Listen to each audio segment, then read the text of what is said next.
All right, there you are. Namaste to all of you. Thank you so much, all of you students from KIIT, ET, and other colleges who are here. This is the fourth memorial lecture of the Dr. Prem Jain Memorial Trust. Thanks to the faculty and other senior members of managements of colleges of engineering and architecture who are here today and who have enabled it even if they're not here today. This afternoon will last perhaps for about 2 hours now. And we have two of the finest sons of India. And I've had the privilege of, being with them now the last 2-3 hours. And it's nice to see such people who have been imbued with a deep sense of idealism, which is something I think that's missing in a lot of us, who are living legends, who are here after 50 years of some extremely distinguished work that they have done. May I invite Kirtee Shah here. I won't call him Architect Kirtee Shah because, like he said 2 minutes ago to me, he's a dropout in some ways. So, Kirtee Shah, can I call you Kirtee bhai? Please come in. Come, please come. The other fine specimen of human beings is Mr. Bankar Roy. He's here today. He chose to sit in one of those.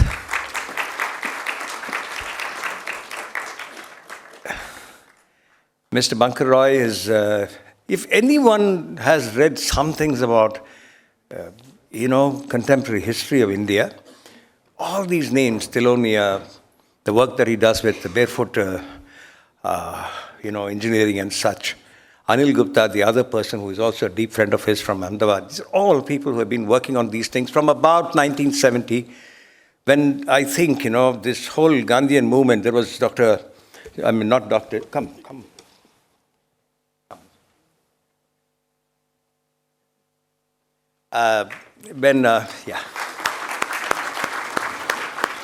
When J.C. Kumarappa passed away in 1967 after some 40 years of work, he started with Gandhiji in 1927-28. He came back from Boston and started some work then on developmental economics, shall we say, what we call development economics today. Now, people like them took that legacy, and the next 50 years they've had the Indian flag, the development flag, the concerns on many of these things flying. And for all of you youngsters here, I must tell you, this is a true brush with greatness for you. Here are two people who represent such things, and they will be very extremely embarrassed at the end of it. I'm sure Kirtee bhai will tell me, what are you doing wasting time talking about me in these ways? Kirtee bhai and I go back many years on this. And I saw the two of them meeting. After 41 years, physically they were meeting each other. There is another, rare individual sitting here called Mr. V. Suresh, who is the former chairperson of many things he is, and currently, and he is one of those stentorian, voices of engineering in India. V. Suresh is here. He will come. He's also a very privileged member of the governing board of the Prem Jain Memorial Trust. What can I say? We also meet today. And I'll put the photograph, Yatin will put the photograph of two people out there on the screen.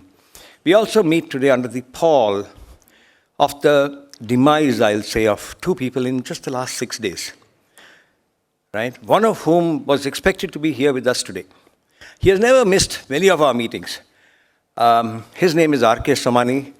R.K. Somani, one day I was introducing him maybe 6 months ago on an online meeting. I was sitting in Bangalore and he was sitting here in Delhi. And I said, R.K. Somani runs a company which is today about 700 crores. He stops me and says, no, Haribhai, it's not 700 crores, it is a 6,000 crore company, he says.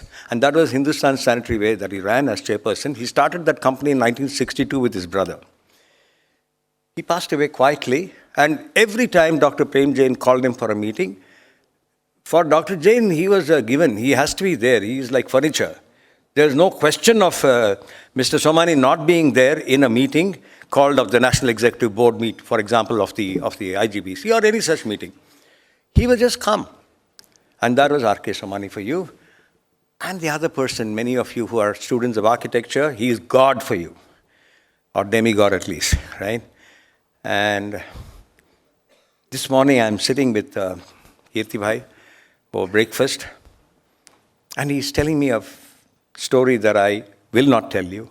I shall request him to tell you with the poignance and the disarming candor that Kirtee bhai brings to such things. I'll request him to do that before he starts his formal presentation. So here are people who are legends, the sons of India of a certain kind, who have shaped the destiny of this country over the last 50 to 70 years. You know, when Gurudev wrote that song in 1911, called Jana Gana Mana, and we all stand up and say this is a national anthem. It's not the national anthem. To me, it's a genuine song of 5 stanzas. Please go and read all the 5 stanzas and try to assimilate, understand the significance of what he wrote at the edge, at that point of time, at the cusp of what he thought is independence in the next 10 to 12 years. They thought after the First World War, the stirrings of war was on, but the war was still not on. 1914 was not on.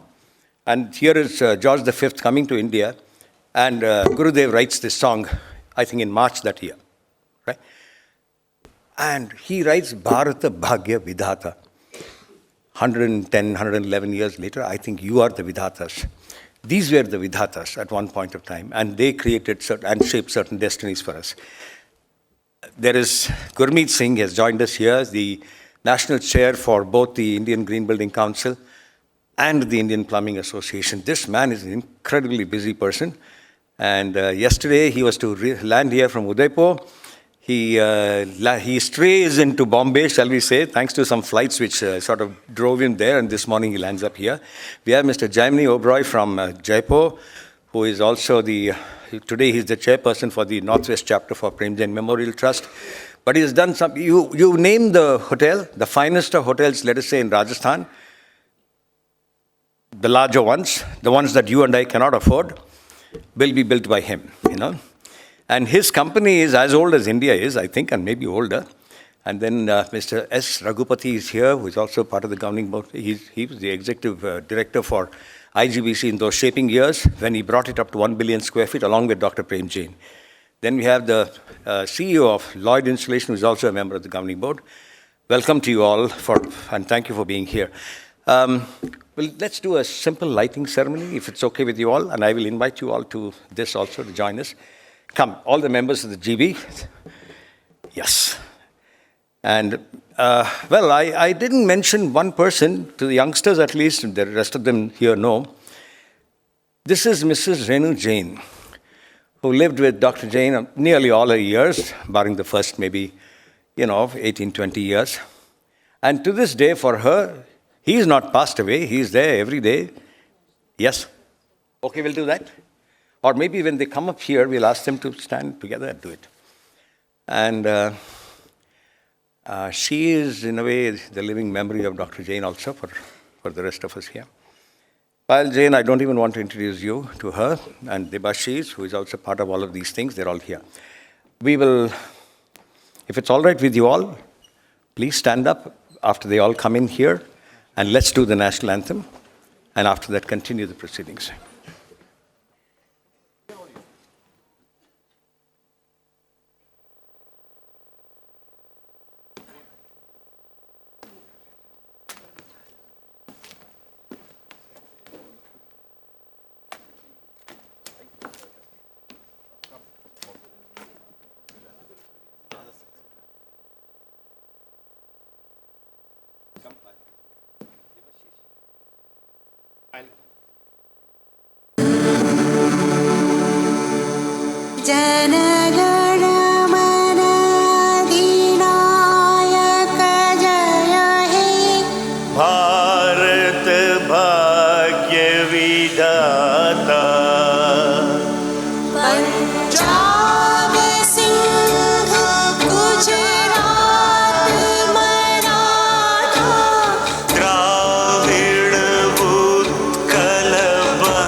सुमांगे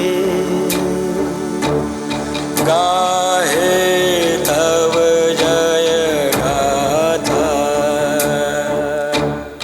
Jana Gana मंगल नायक जय हे भारत भाग्य विधाता जय हे जय हे जय हे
February, yeah. I'm going on the second.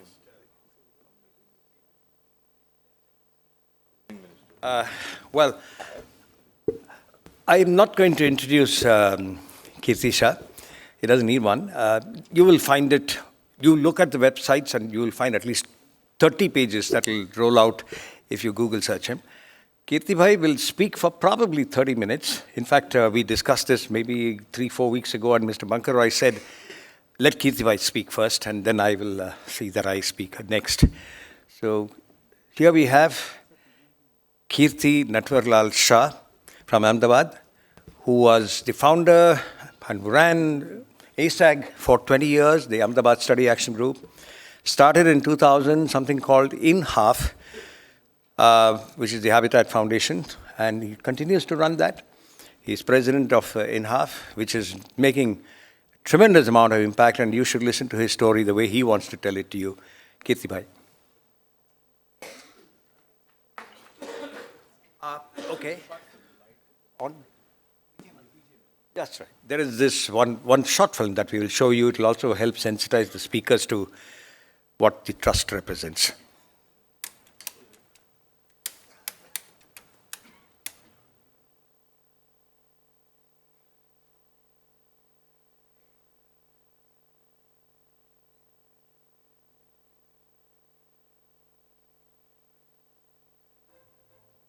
The world is at crossroads as far as the safety and well-being of our ecosystem is concerned.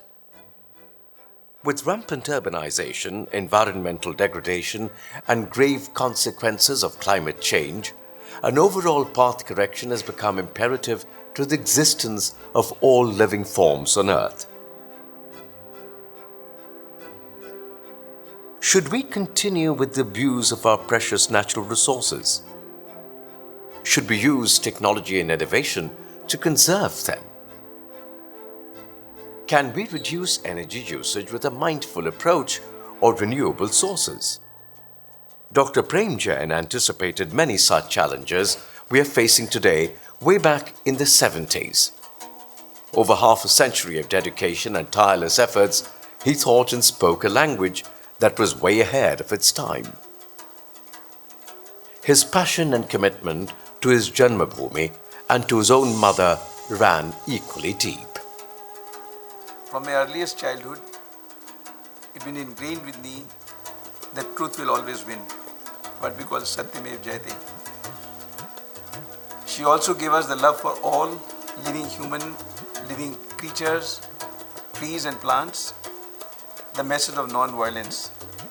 And ever since my childhood, I've always respected that all life forms are equally important.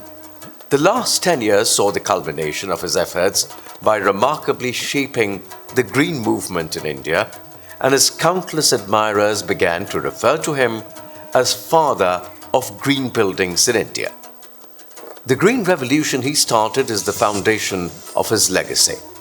In 2018, Prem Jain Memorial Trust was conceived to carry on his mission and founded upon his values, ideals and vision of a greener Bharat. Today, the Trust enjoys guidance of the best minds of the industry, champions of sustainability, corporate change makers and academicians.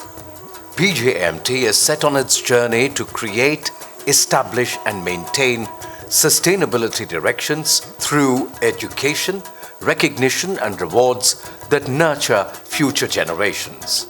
The best gift you can give to the person is educate him or her. Because then, wherever they are, they will be able to earn and flourish in life.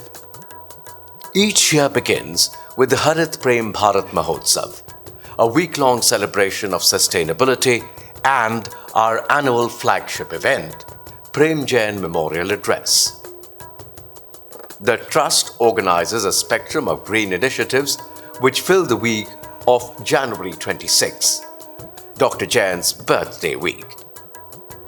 The Mahotsav is celebrated across the country with immense enthusiasm by green crusaders and our partner institutions through an array of sustainability-driven initiatives and activities. Having deep roots with Indian Green Building Council, the Trust has worked in tandem with IGBC and its chapters. PJMT takes great pride in partnering with esteemed partner societies, corporate leaders, and premier universities across India, working closely with the common mission of creating a greener earth through the year. The Trust is a catalyst for sustainable research and development, sharing innovations and creating a global platform for exchange of thoughts and ideas to nurture future green ambassadors.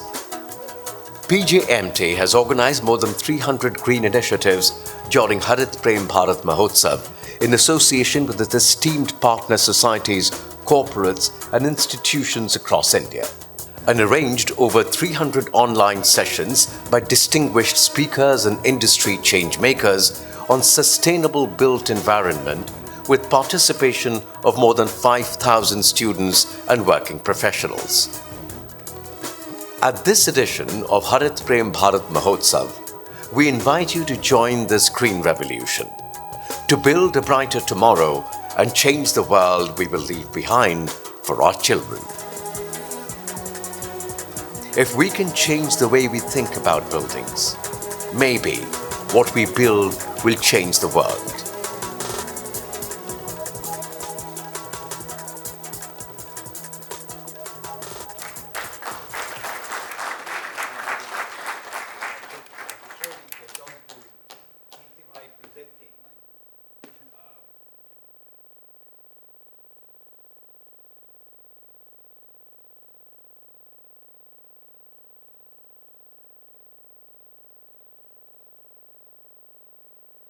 He made a small film 3-4 days ago and shared with a few of us. Maybe he will want to speak a few things, after which I'll request our Mr. V. Suresh to come up. V. Suresh and Kirtee Bhai go back very, very many long years, nearly 50 years, I think. And so it's only appropriate that Mr. V. Suresh sort of introduces him after Gurmeet Bhai has spoken. Gurmeet? Yeah, thank you, Dr. Hariharan. Good afternoon. You know, the session after lunch, I generally call it the funeral session. Everybody goes to sleep. Can we wake up? Good afternoon. That's better. We have some very exciting program today. Keep awake. And it's not about your keeping awake. It's making sure we do something for our Mother India, leaving behind a better universe for our children and their children to come. I know a lot of children here, but you will also grow up and some of you will have children. Can we make a change together? Can we do that?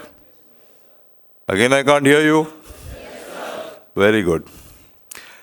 Well, Dr. Prem C. Jain, as his name Prem reflects, his love for all and his primary love for Mother Earth and for the 5 elements of nature, Jal, Vayu, Agni, Akash and Dharti, the Panchbhutas, which are given to us free, but unfortunately all of us are trying to plunder and loot this Mother Earth and leaving behind dirty water, fossil fuel energy, energy made by oil and causing pollution and a bad air quality index like in Delhi. Now Bombay, I come from Bombay and the air quality index unfortunately is worse than Delhi. Anyway, I remember the lovely kheer which I used to get on 26 January at Dr. Jain with kishmish and I think badam. On 26 January every year that kheer is made by his wife and every 26th morning I used to get that. Dr. Jain has been a great motivator to many of us with his smiles, warm hugs and his humility and down-to-earth nature. He had his favorite red tie which he wore many, many times. And once I also wore a red tie to a green building function and people have said, you're trying to copy Dr. Jain. I said, no, I just wore a red tie, today. It's just by chance. His immense patience, following project by project with IGBC to imbibe sustainable measures and green in every project that we came through. His initial target was 1 square feet for every person in India. We were at that time at 1 billion population. We have just become the most populous country in the world last week with 1.412 billion. We have, in fact, China went down. We were supposed to cross China next year. We achieved 1 billion square feet per year. And then Dr. Jain changed the vision to 10 billion square feet, 1 billion square feet per year. Very tough. Raghupati is here from Mr. Raghupati from CII, IGBC, V. Suresh, Gemini. But I'll tell you, I am really proud to announce today that the CII, IGBC has, under all their leadership on the front row, achieved 10 billion square feet already, which I was supposed to actually announce on the 3rd of February in our executive board meeting, but I'm pre-announcing this today here, since we have such an elite audience. I remember once we were at the Hilton Hotel in Bombay, it's now called the Lee Meridian, close to the airport, T2. And we had just divorced from the US GBC. We used to do the lead certification because they increased the fees many times and they wanted to do the certification in a surrogate city in US. And some of us were there. Hariharan was there that evening. Mr. Raghupati, V. Suresh, Gemini, we were all contemplating what should we do next. And I asked Dr. Jain, I said, Dr. Saab, we do not have the ratings because all the ratings, like codes, you have ratings in certification. IGBC has no ratings. All the ratings belong to USGBC. And he said, Gurmeet, yesterday is gone. Tomorrow is still to come. And with these words, today we have the highest ratings in the world.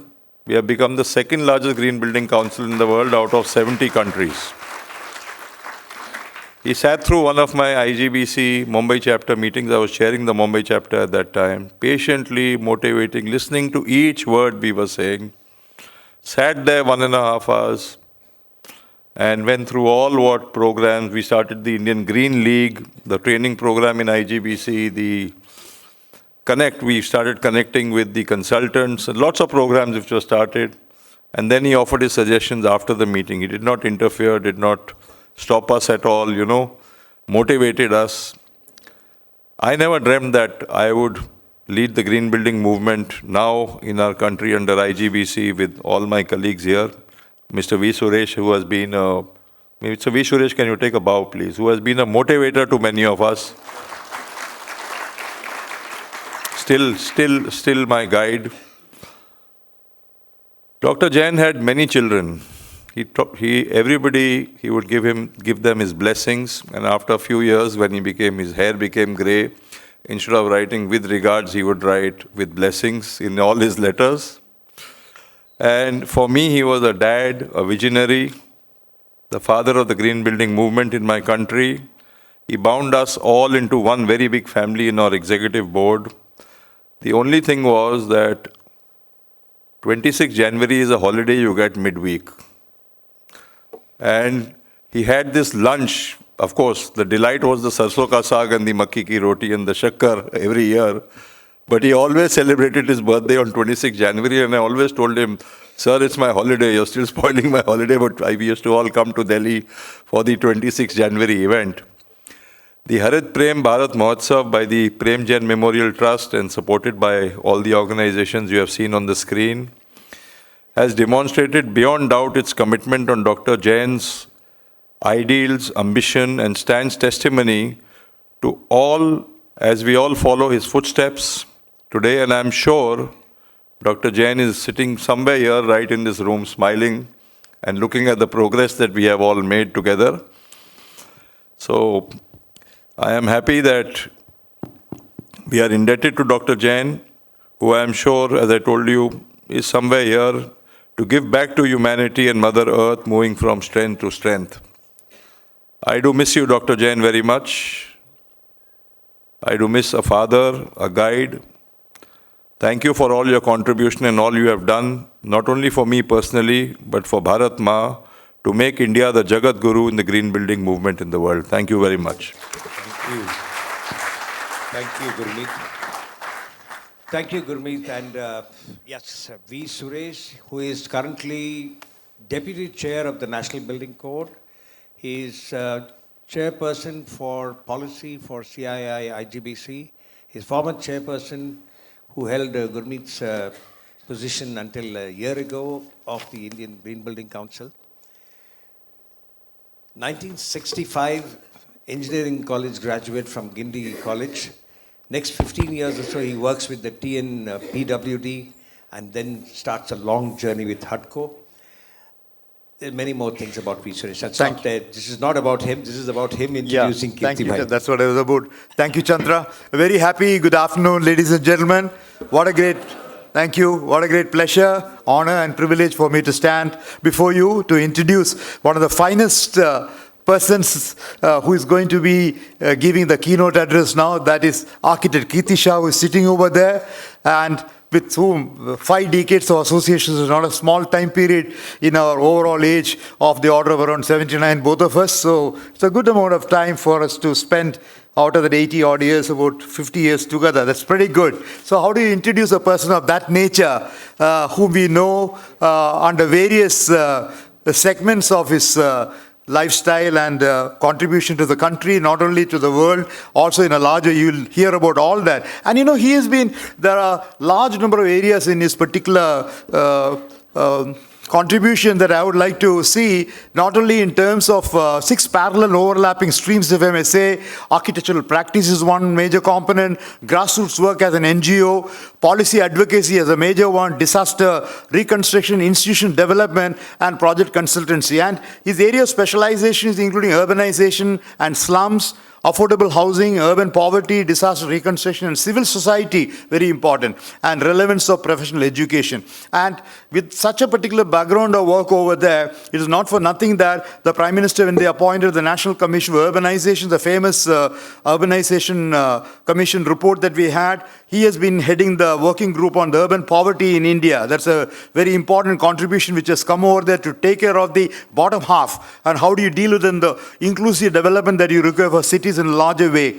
And most important, the first time I came to know that is all the work called ASAG, is the Ahmedabad Study Action Group called ASAG, which by now many people know about that. Is an NGO set up with like-minded colleagues and leads for, and that is about 48, 49 years old organization there. He's also president of the Habitat International Coalition for a decade in the mid-90s, and a big coalition, a civic group, activists and professionals working in the housing rights of the people, which of course Habitat also has built up the rights for as an important component, and people-centered urban development. He's also the founder president of the India Habitat Forum, INHAF. There's a program today evening with Jeff Payne in the evening today, starting from 6:30 to 8:30, which he'll be leading, by the way. And INHAF is a very, very important body, but 80 odd events having been organized. And there's a 20-year-old national network of habitat professionals and civil society organizations. He's also been founder of the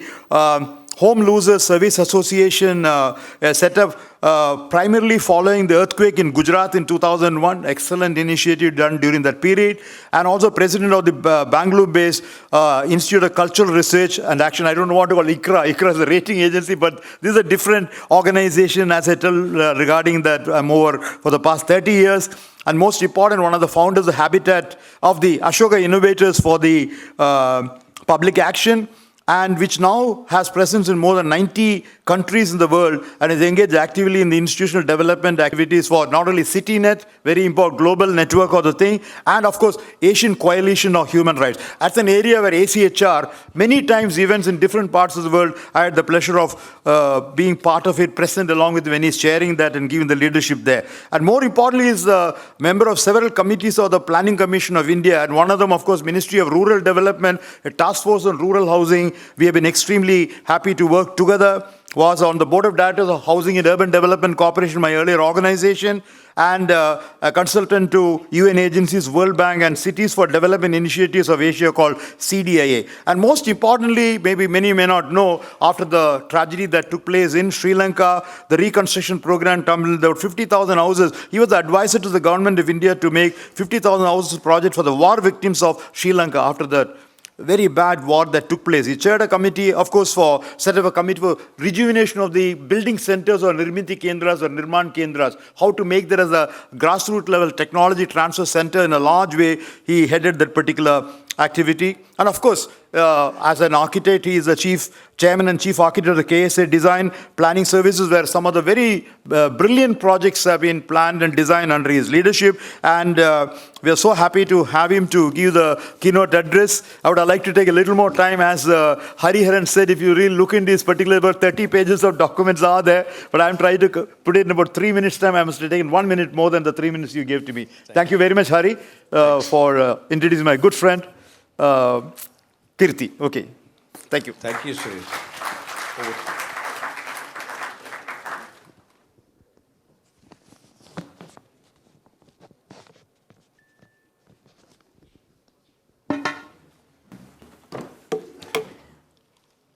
Thank you. Thank you, Suresh. Thank you, Hariharan ji. Before I start, I just want to make 3 or 4 comments. Every time Hariharan ji introduces me, he says, he has known Suresh for 50 years. He says, I'm at Banka after 40 years. That makes me feel very young. And especially when it's feeling that, one is not only old, one is ancient. And I think, when you really meet such younger people, it's very difficult to kind of, but it's been a long and a very interesting journey. Second thing that I wanted to mention, and something it's a confession, but an important one. Every time I go and speak, they introduce me, and they do all kind of things they say, which is wonderful. What they never say, and I think, Hariharan ji did probably mention it, that I'm essentially a dropout. And I'm very proud of being dropout. I was in the last 4 months of getting degree at the School of Architecture, one of the best school in the world, SAP now, and I dropped out.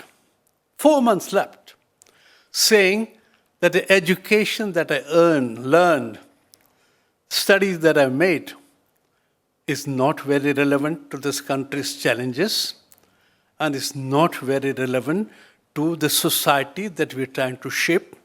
And therefore, I do not want to carry the burden of this degree. I've never gone back. And my wife continuously taunts me that I'm essentially a SSC pass man, nothing more. But I've never regretted the decision I made 52 years ago. And it's a story by itself. Story of irrelevance of our education. Some other time, if you invite me, I'll talk about it exclusively, but that's a very important thing. Third thing that I wanted to mention, it's my phone, sorry. Kuch karoge?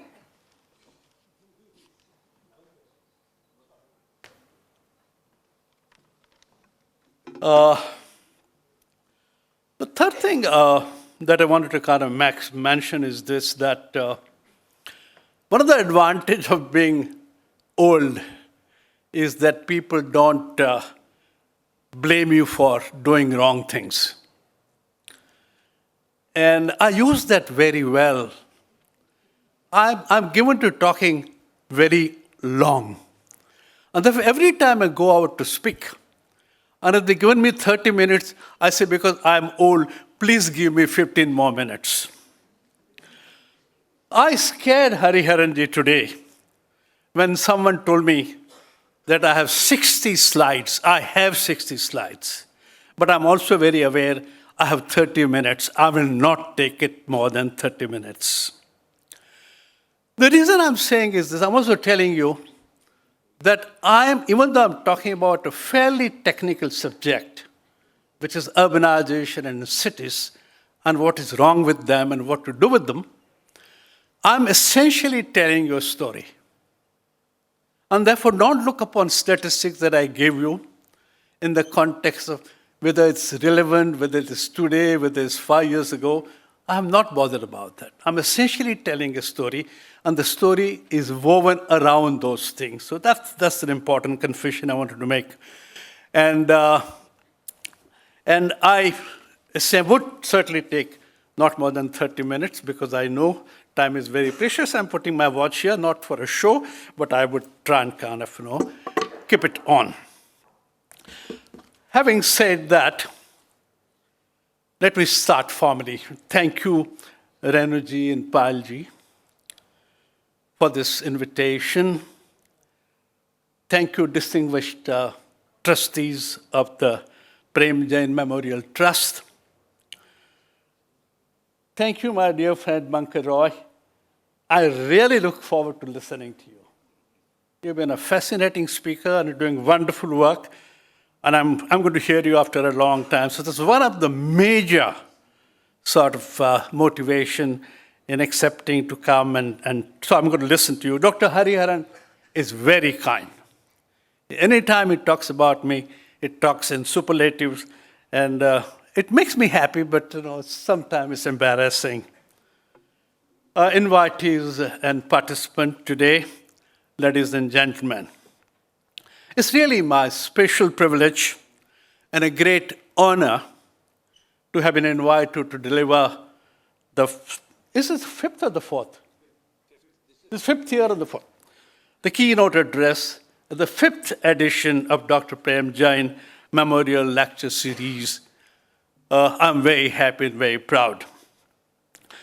Before I was preparing for myself, I've read through what Dr. Prem Jain Memorial Trust is doing, and I came across these 4 very interesting things. It's doing mission to identify future leaders, be a catalyst for global development of sustainability, achieve public good with the intent to influence policy, something that I worked a great deal, and to foster sustainable development of education and practices. So these are indeed very, very commendable objectives. Sustainability is a theme of the century. And how far we go in conserving and preserving this God's gift to us, this beautiful planet, will determine how well we live here. Not only us, not only the humans, also other species. Both the lack of development and kind of development is threatening the balanced ecosystem of this earth. And we, with our madness and our short-sightedness, to conquer the nature, have invited widespread damage to the Earth's systems, climate emergency being one of the most visible and immediate threat. I'm not going to read very long, just another half a minute. Holistic green living in a sustainable way in the context of the urbanizing world is subject to and depends on how sustainable are our cities. Cities of the world occupy just 2% of the land, but consume 75% of its resources and throw 75% of its waste in the environment. It is clear, therefore, that there is no overall sustainability without urban sustainability. And that is why the theme of my presentation today is our cities, our future. And I'm also talking about, in order for it to be future, what needs to change. The message is that cities are our future. There is no question about it.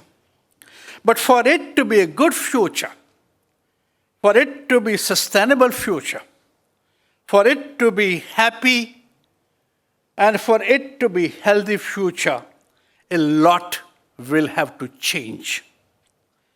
In the way we plan, in the way we develop, in the way we manage our cities, and the manner in which we live in our cities. So that's the kind of message. So with that, as I said, I'm starting my presentation. This is the title. Our cities, our future, what needs to change? I'm going to talk about 5 things very, very quickly. One is, what is the nature of the challenge so far urbanization and cities are concerned? I'm going to share very quickly in 2 minutes about 10 or 12 images of our cities. I'm going to talk about what is the current response to our urban challenge. And then, if time permits, I'm going to talk about what I and Hariharan are doing together. Now, this is very important. This is what the cities are. Cities are engines of economic growth. They're centers of technology and innovation. They're crucible of art, science, culture, and knowledge, and also the last resort of hope and livelihood for those trying to escape rural poverty in India. This is a very important part. The cities are engines of growth. Cities account for 75% of the global GDP. GDP of Osaka is 10% higher than the entire Australia. GDP of Seoul, Korea, is higher than entire Indonesia.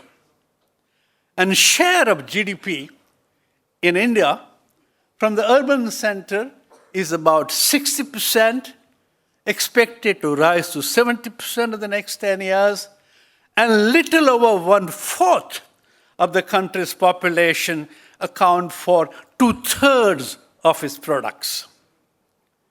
Anywhere between 70 to 90% of all government revenue come from cities. Cities globally occupy 2% of the land. As I said, they consume 75% of the resources and throw 75% of the web. Cities are therefore diabolic. They're good and bad. They are question and answer. They are desperation and hope. So this is the kind of immediate future, immediate context in which I'm talking about cities. Now, Suresh will remember this beautiful statement I quote all the time when I talk about cities. This is by Secretary General of Habitat through a man called Wally Ando. He said it very beautifully. He said, as we approach the new millennium, the world stands at a veritable crossroads of history. Urbanization holds out both bright promise of an unequal future and the grave threat of unparalleled disaster. On which it will be depends on what we do today. Already more than 600 million people in cities and towns throughout the world are homeless and live in the threatening situations. Unless a revolution in urban problem solving takes place, remember this, unless a revolution in urban problem solving takes place, this numbing statistics will triple by the time the next century passes its first quarter. So what is he saying? He said, early decisive action and a revolutionary approach to problem solving are the prescription of the Habitat 2. And the question that we need to ask is the urgency visible anywhere? Is a revolution in urban problem solving that is being talked about in the making in any form? Answer is no. That was about 20 years ago. This is what we are saying now in the context of climate change. Global climate change targets are not possible without the transformation of cities. You're talking about transformation.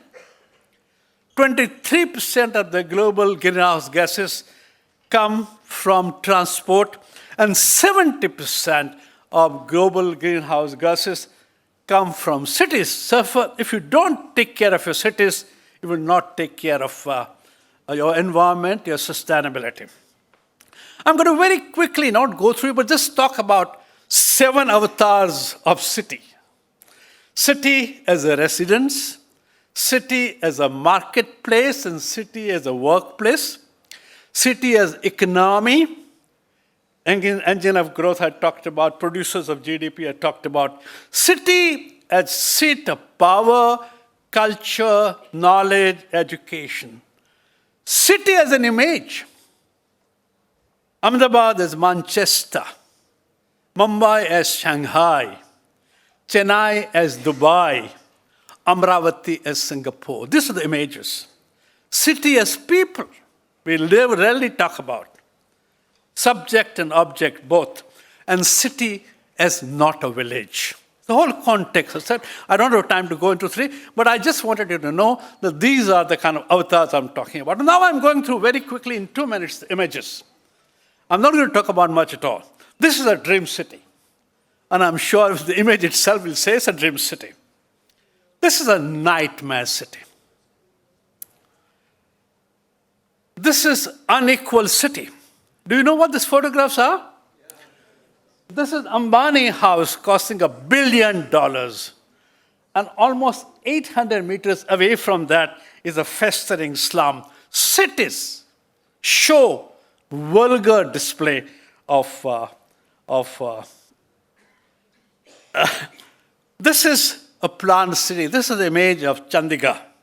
I said, I'm not going to go into anything, just running. This is an ill-conceived city. This is the photograph of Amravati. Do you know that the city, fortunately, has been abandoned? It was supposed to be built on 83,000 hectares on India's the most fertile rural land in the country. It's a big story, we not got into that. This is a chaotic city we're all familiar with. This is a thirsty city, and I think Hariharan ji will talk about the water crisis that is upon us. This is homeless and hungry city. This is a polluted city. This is poorly serviced city. This is informal city. And this is formal city. As I said, each slide has a long story. I don't have time. I've just jumped because I have to do it in 30 minutes. Okay. Because there are students, let me kind of very quickly run through some statistics. This particular slide is a beautiful slide which says what is happening in terms of urbanization that is taking place. It talks about globally what is happening in urbanization. It says that developed countries were in 1950 at around 52%. Now they are reaching 86%. Developed countries were only at about 17%. They are reaching at 65%. There's a whole long story. I'm out of time. This one slide is good enough to talk for half an hour. But this one is something that will interest you. This story says that India had just about 6 to 2 million people in the cities when we became independent in 1950, 1947. Had about 377 million people in 2011. And will have something like 820 million, this figure is not correct. Correct picture now is 877 million people in our cities in 2050. So in 30 more years, our country will double its urban population. If you take it from start, from 47 onwards, India's urban population has increased 14 times. And the question that you have is, are we prepared for that eventuality? Are we ready for that? Now, this is even more interesting, this diagram. in terms of what is happening to India's urban population. This one talks about, it took us 43 years to double with a base in 1901. 43 years. Second doubling happened just in 26 years. Third doubling happened, and you look at the graph, third doubling happened in 20 years, and the fourth, 17 years. And then when the doubling happened with a very large base, you imagine what is happening. Now, I talked about cities as engines of growth and prosperity.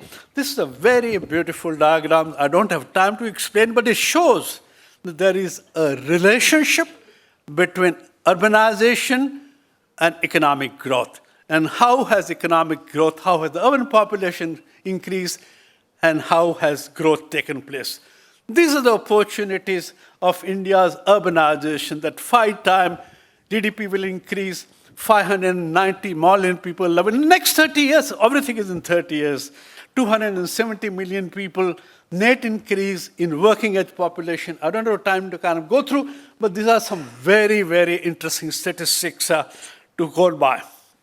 This one is saying how India's growth is related to urbanization. Say, urban contribution of urbanization, urban centers were 46% in 1990 and will be 2030, something of the order of 70%. This talks about net capital expense. India has to invest in infrastructure. And it says it requires $1.2 trillion to take care of the deficit in our infrastructure. And it says water, sewage, solid waste, and all that. I don't have time to explain, but it's basically talking about a large amount of money. It's talking about, and this is a better slide. This gives you a comparison. This says that India requires $640 billion in urban infrastructure. This is the estimation of World Economic Forum and Accenture. What is interesting is when you look at this figure, you've got to remember, and Suresh will know this very well, that in 10 years under JNNURM, one of the best infrastructure development projects, we managed to invest only $14 billion, huffing and puffing. Which really meant we had a problem of institutional capacity, we had a problem of mobilizing resources, and we had a problem of implementation. And this is the most beautiful slide I enjoy talking about. This is a sum total of my story on cities. I talk about 3 capitals in this country. Delhi is the political capital, the power capital. And its air is so poor that the High Court, Delhi High Court, described it as a gas chamber. And that was the word used in order to remind people in terms of what's happening. This was Delhi. Mumbai is the finance capital, the money capital. And it's the only city in the world where graph of the people living in slum is taller than the graph of the people living in ordinary, decent housing. And third is the religious capital, the spiritual capital of the country, Varanasi. And our Ganga is so polluted that it requires a special ministry to clean it up. So what one is saying is this. If this is the condition of the capital cities, imagine other smaller cities and towns with limited financial resources, untrained manpower, and inadequate institutional capacity. How would you have, if you're not looked after Delhi and Mumbai and Varanasi, how would you have looked after your Barabanki and Palanpur? So that's the whole story. What I'm basically saying is, and this is the last slide in this particular segment. I have 7 more minutes.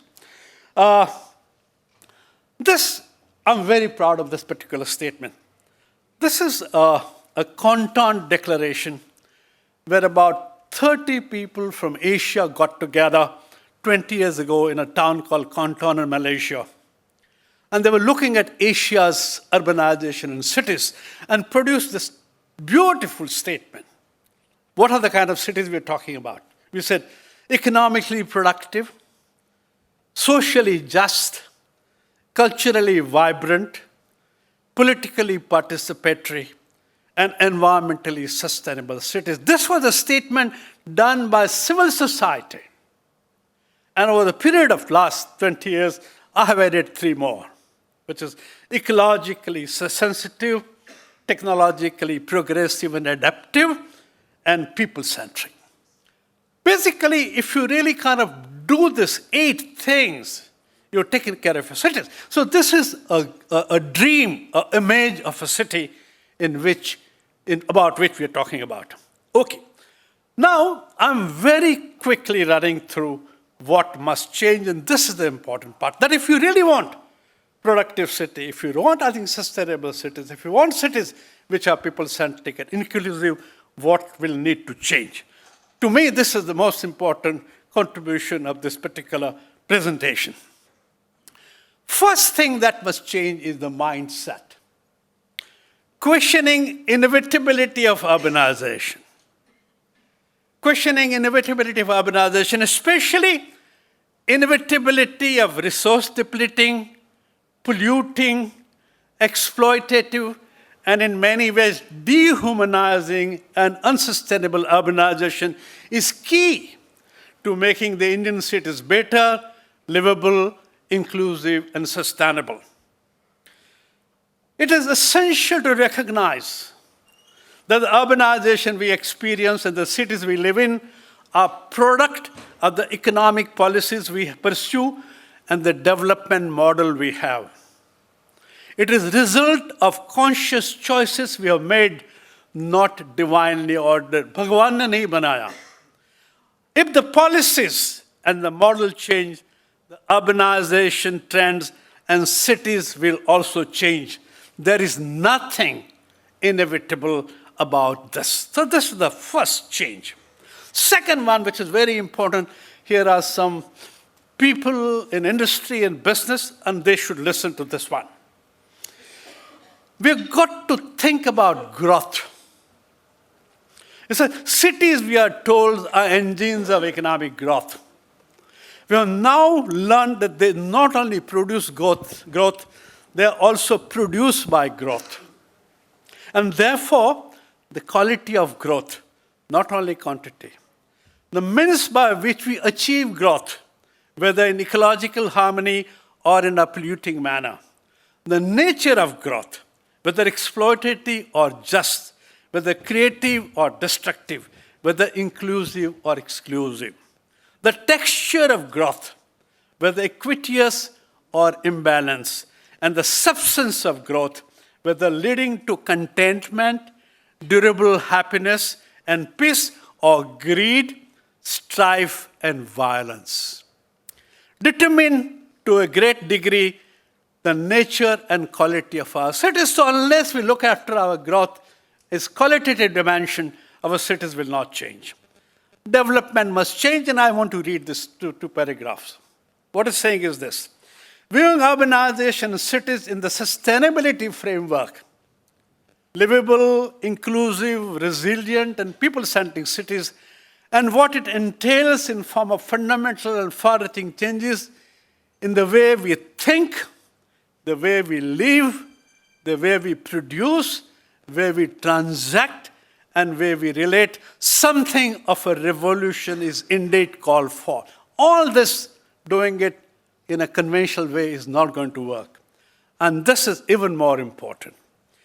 If the urban world and the civilization wants to survive and produce peace and happiness for its people, we need different kind of economics, different kind of growth, different kind of technology, different kind of energy, different kind of institutions, different kind of governance, different kind of vision, and of course, a different type of development. Both our benchmarks, goals must change, also the measuring yardstick. Poverty must change. Energy, technology, planning, and governance must change. Our relationship with the rural India must change. Our way of relating with the larger world must change. Integration of informal economy is very important. And I'm saying understanding and managing creatively the informality of the Indian cities is very important. That informal systems, informal production processes, informal transaction methods, informal delivery system, and informal economy. This is another dimension that we've got to look into. And I think this is interesting. Planners, administrators, and the upper crust of the urban society are hostile to informal sector.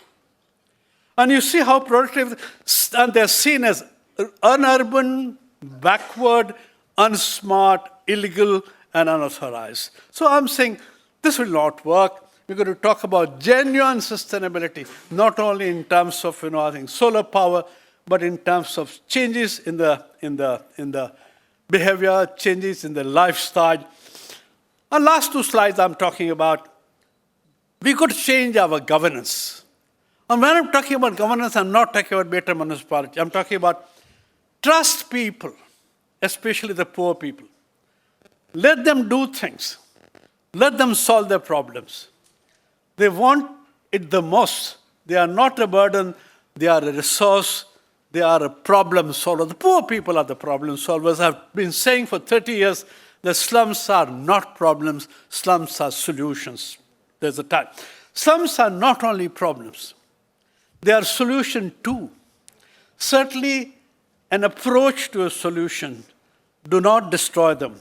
Build on that motivational skill and entrepreneurial start. Trust them with resources. Trust them with decision making. Trust them with solutions. And that will be easier.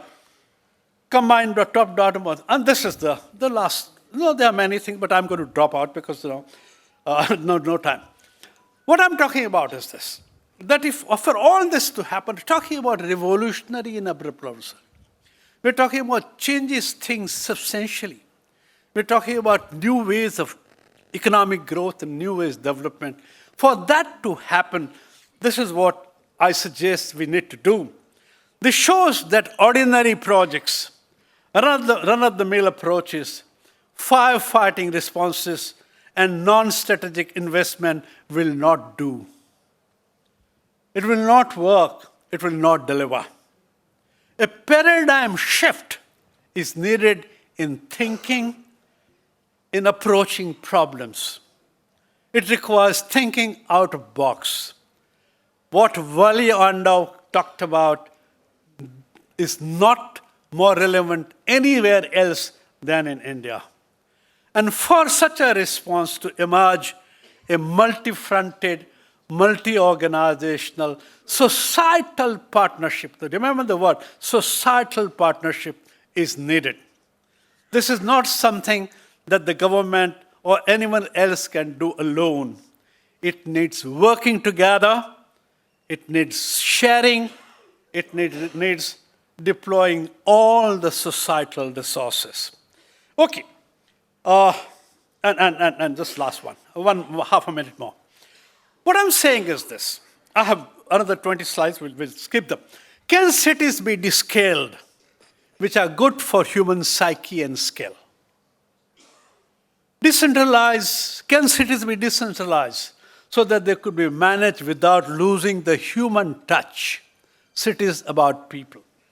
Can they be made inclusive, sustainable, democratic, participatory, efficient, and productive simultaneously? Can one rethink cities as places for people and communities, cities for children and families, cities for nature and environment, to pursue the ideal of equality, compassion, justice, and greater public good? And I'm saying we had a man among us who talked about all this. We don't have to go anywhere else to find them. We had this in Gandhi. Thank you very much. My slides are not over, but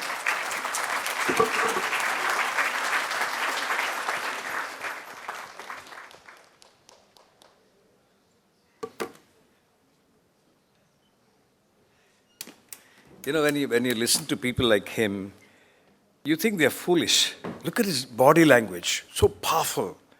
He wants you to get down there and do something about it tomorrow morning. That's the sense of idealism that they bring. You know, Bunker Roy was not Bunker Roy when he was born and for many years in his life until he went to college. His name is Sanjit Roy, actually, as many of you will understand if you even did a cursory search of the Google world. And he became Bunker Roy because his brother was Shankar Roy, and somewhere he became Bunker Roy. As he said this morning when he came in, he said, I'm Aruna's husband, better known as, and not as Bunker Roy, because Aruna Roy, the distinguished Raymond Magsaysay Award winner and known for her profound work across many farm segments, is somebody better known, he thinks, or at least he was jesting with us this afternoon when he first came in. To someone like me, the last 35, 40 years of my having heard of Mr. Bunker Roy, I know that he is part of my consciousness in some ways, because for anyone who is a student of development economics, Mr. Roy's work simply cannot be ignored or forgotten, And names like Dev Dungri that Aruna worked in, or Thilonia, where he continues to work in. And he's going to drive back today after this session to Thilonia. He says it's some 5 to 6 hours, and I'm quite happy driving back, he says. These are people who are soldiers who don't believe that they are great men. Every morning they start, it's another day for them. Kirtee Bhai, for instance, he's a nightmare for anybody who works with him. And I know this because I work with him almost every day. And I find that he spends 12 hours fretting on little details that some, colleague of his has to get right. 2 a.m. he'll send you a WhatsApp and say, please, respond to me back before 8 a.m. These are people who are working constantly every day. Of all the things that I read about Mr. Bunker Roy, and after this I'll invite him to speak. And this is something many of you here as young engineers, architects, I'd urge you to see if it makes some impact upon you. It's like when Kirtee Bhai said, 2% of the world's landmass, 75% of the natural resources that are abused, and with 50% of the population staying there, that's your cities. It's something that he told me in 2001, I think, at the National Gallery of Modern Art in Bombay, in Colaba.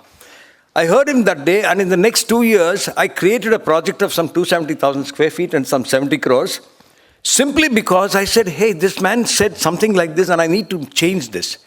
And that happened, I go back a long time, therefore, with Kirtee Bhai. So here is a person, Mr. Roy, I'm saying, he believes that establishing, and I'm reading something that I read, he believes that establishing a sense of community, as well as a culture that encourages people to learn from failure, can help drive innovation and productivity.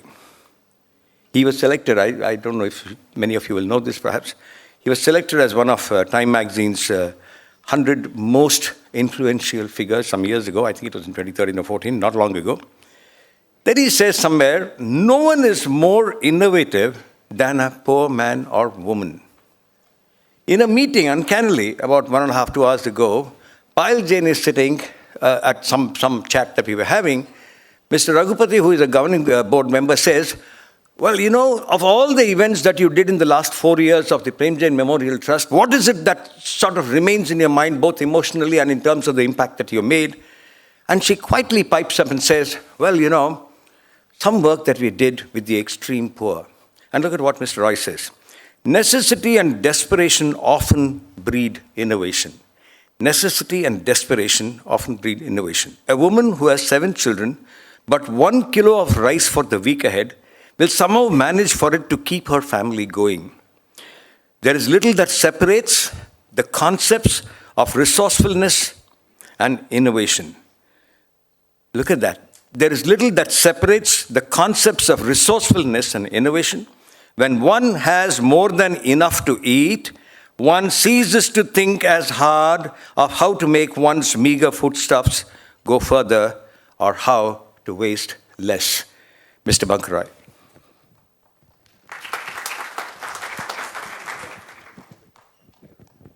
Can you hear me? Can you hear me? Hello? Thank you. Can you raise your hands? How many people are between the ages 18 and 25?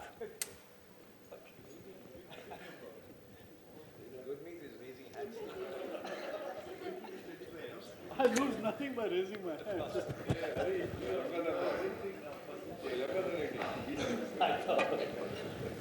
So this is addressed to you. The youth between 18 and 25.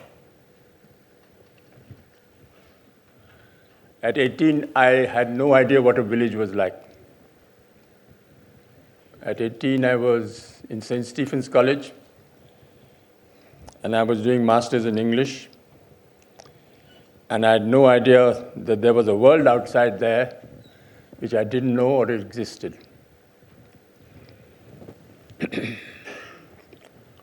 And then in 1965, there was a famine in Bihar,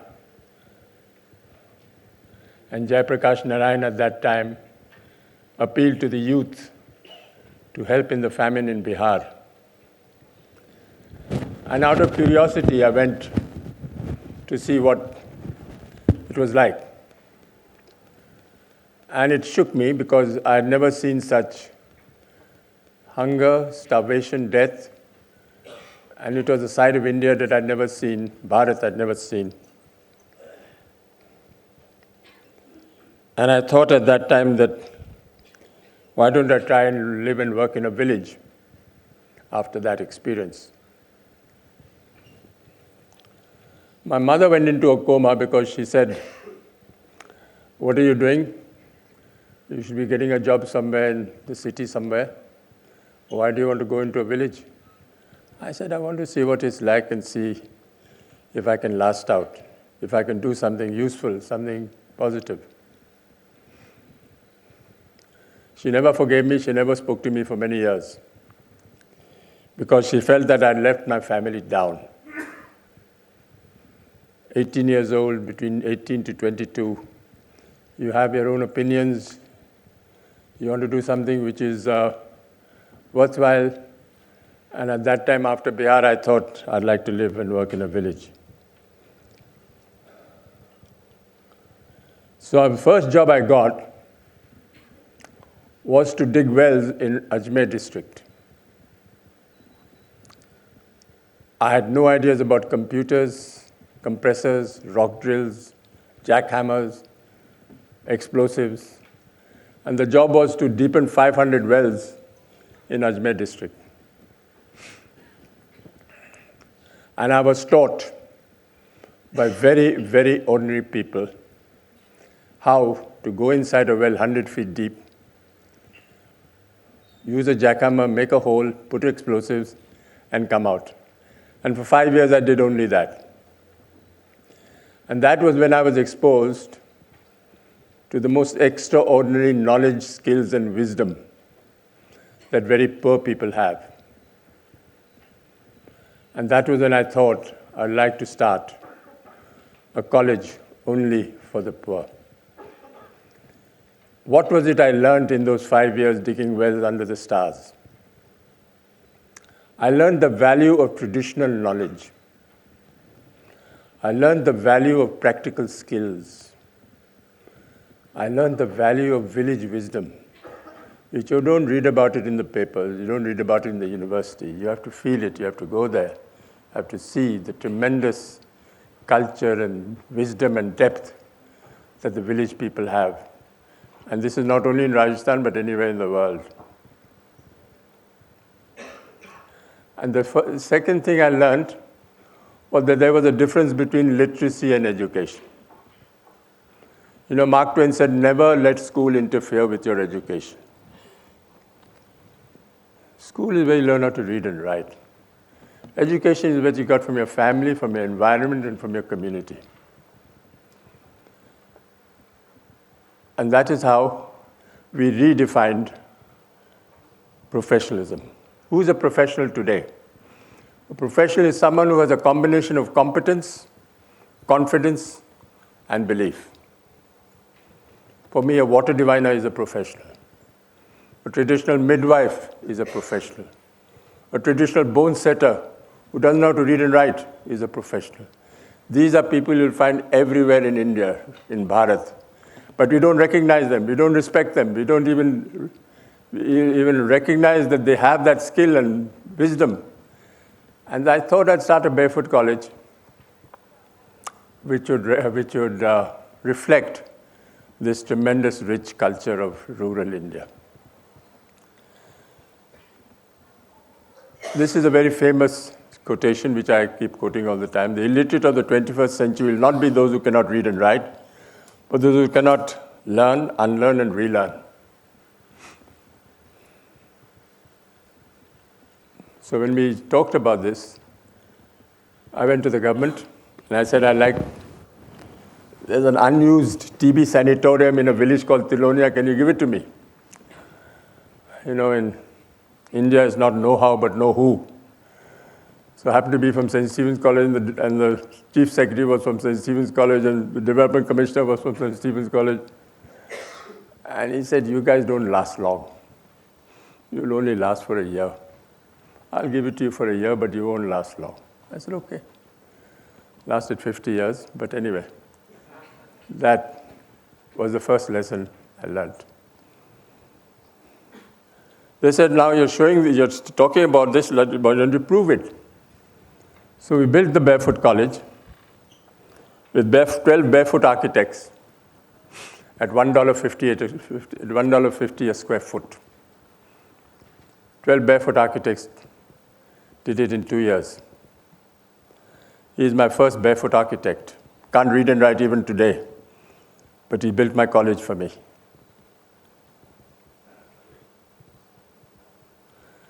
Women waterproofing the roofs in their own culture, in their own way. They said the men should get off, we'll do the roofing. 2002, we got the Aga Khan Award for Architecture. And you know who objected to it the most? The architect community. How can you give the Aga Khan Award to barefoot architects? And there was such a furor that I had to return the award, $50,000. I said, these are the people who are going to make rural India. These are the people who are constructing rural India. They don't have a certificate, and we have to honor them. We have to respect them. But we're not doing that. It is the only college which is fully solar energized. And the solar energy has been installed by a Hindi priest who've done only 8 years of primary schooling. For the next 25 years, I have no problems with power. We have a telephone exchange, electronic, optical fiber cable, faster than Delhi.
We heard of Was it Le Corbusier who did the geodesic dome?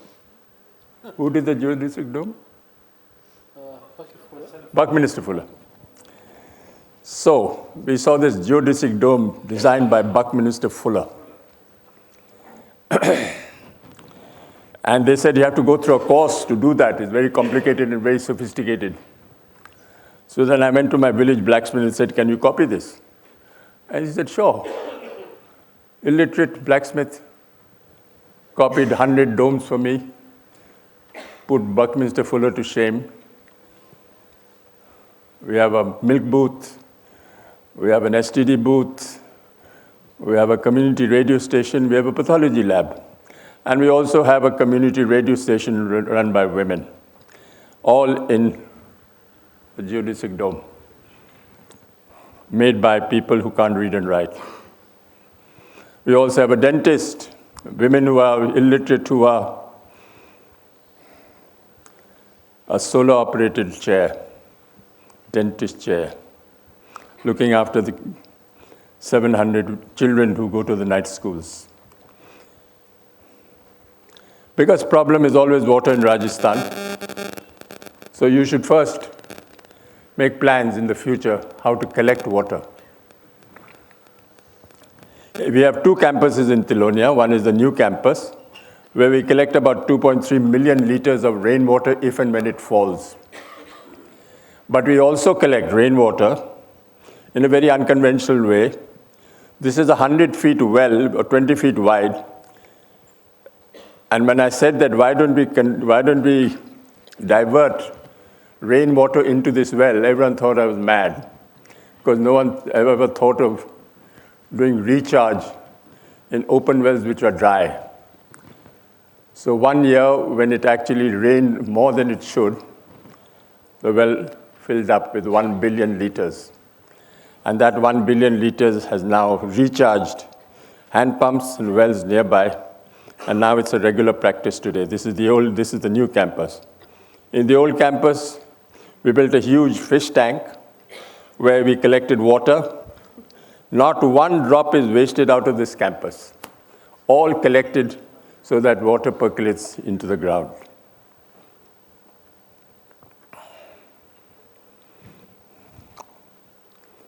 We have our nursery, 5,000 saplings, and we have manure, compost, and we also have the first. Welcome to the first plastic and waste-free village in Rajasthan. In 2017, Chota Narayana of 400 households was identified to conduct this experiment. It was found that 70% of the families dumped their waste on the streets and the remaining 30% burnt their plastic waste in cooking stoves, resulting in serious health hazards. It was also found that every family was generating 15 kilos of wet waste and 1 kilo of plastic waste every month. Because of consuming plastic with jaggery and sugar on it, nearly 30 cows, buffaloes, and goats were dying every year. 60,000 की भैंस लेवा 80,000 की लेवा और थैलियां का मायने शक्कर गुड़े यान को लाग रहा है और वो जानवर बहरे ने खा जावे खाए और वो चप कर खाता. In order to tackle these problems, a series of puppet shows, presentations, and focus group discussions were conducted over a period of 3 months. This was done to make the village residents aware of the harmful effects of poor waste management.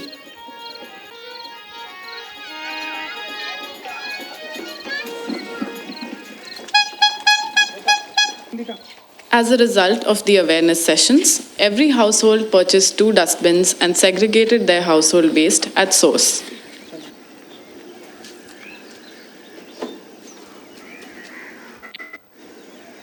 A village committee was formed system, and they employed Rekha and Nathu to be trained garbage every day from the houses.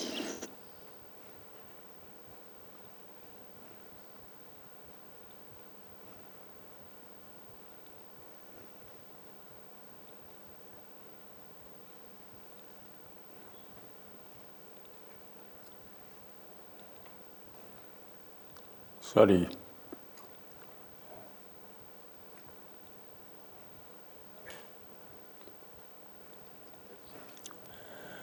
We have a stage in the campus, new campus, and under the stage, we have a 400,000 liter rainwater harvesting tank. And that tank collects water from the roofs of the campus, and every year, that is also a percolation tank. That's the tank. It's also a place where we get young people to come. Lots of people ask me, how do you come to Tilonia? I don't know if any of you heard of called the Jagriti Yatra. Who hands up? Only one. None of you heard of the Jagriti Yatra? Okay. It's a train sponsored by Tata. Young people are invited to get onto the train, and they go from Bombay all over India, South India, visit very successful projects, and they stay the night there and meet some people who've been working their life in these places. And it's a way of energizing people. It's a way of enthusiasing people. It's a way of giving people hope.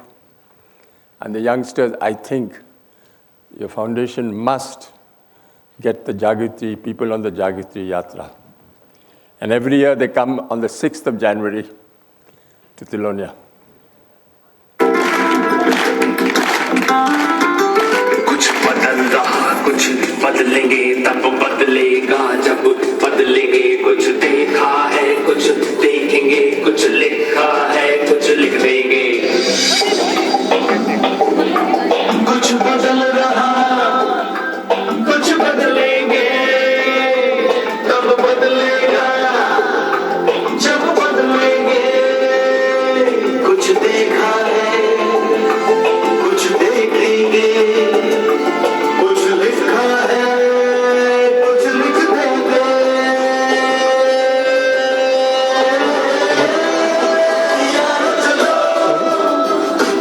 यारो चलो बदलने की रुत है यारो चलो संवरने की रुत है यारो चलो बदलने की रुत है यारो चलो संवरने की रुत है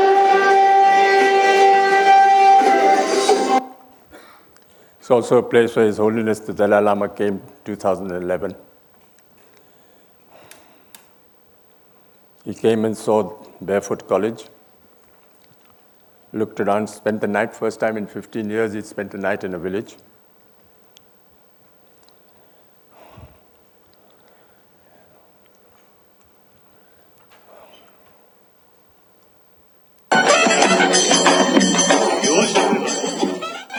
On a rare visit to the Barefoot College, when he also spent the night, His Holiness the Dalai Lama blessed the women solar engineers on the 13th of February 2011. That's secret.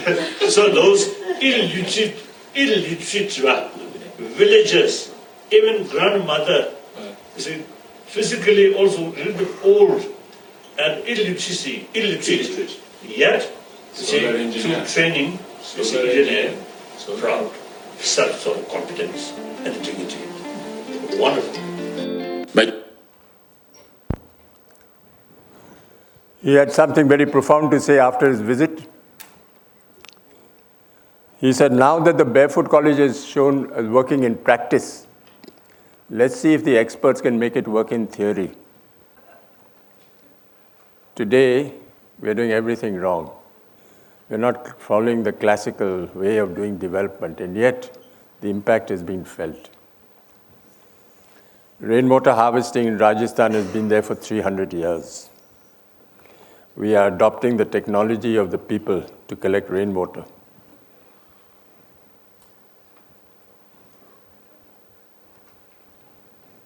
Today, over 100 million liters we collect in over 600 schools in 13 states.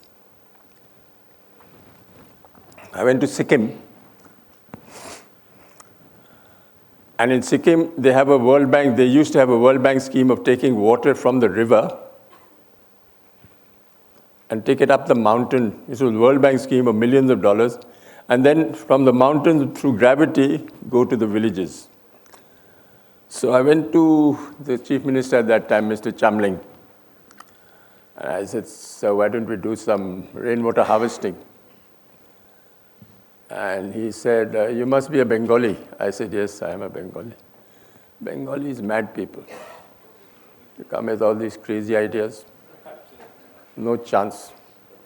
What do you want me to do? I said, well, why don't we try some rainwater harvesting? He said, don't ask me for money.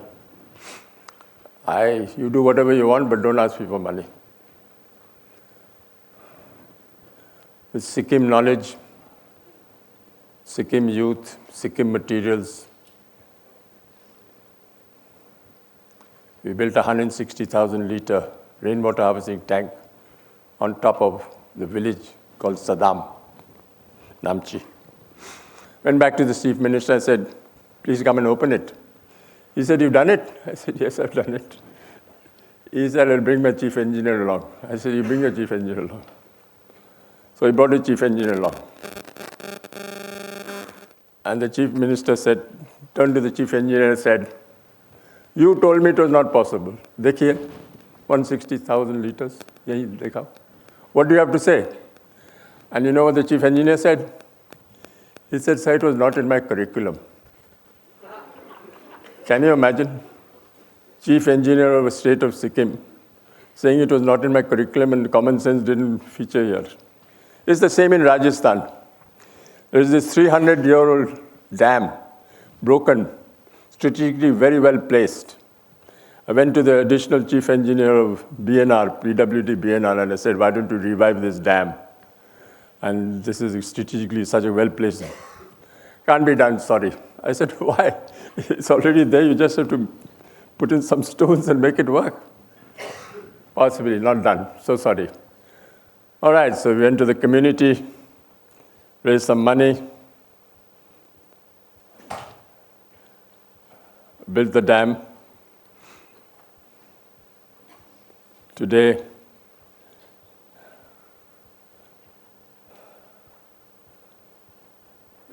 in 14 months, we collect 20 million liters of rainwater. Over 100,000 people have benefited from this over 10 kilometers. And about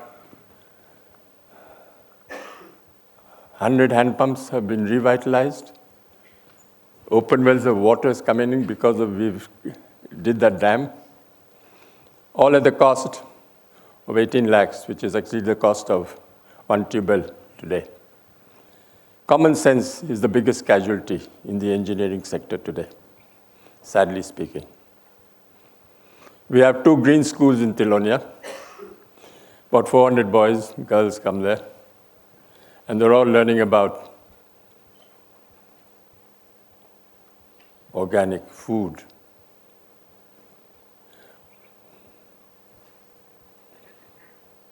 They're all geared to teaching the children how to live with the environment without damaging the environment, and organic seeds and compost and food. Today, even today, girls are not allowed to go outside their villages if they want to learn how to pass exams. They're not allowed. Kishangarh is the nearest town for us, and they're not allowed to go to Kishangarh because the parents won't allow it.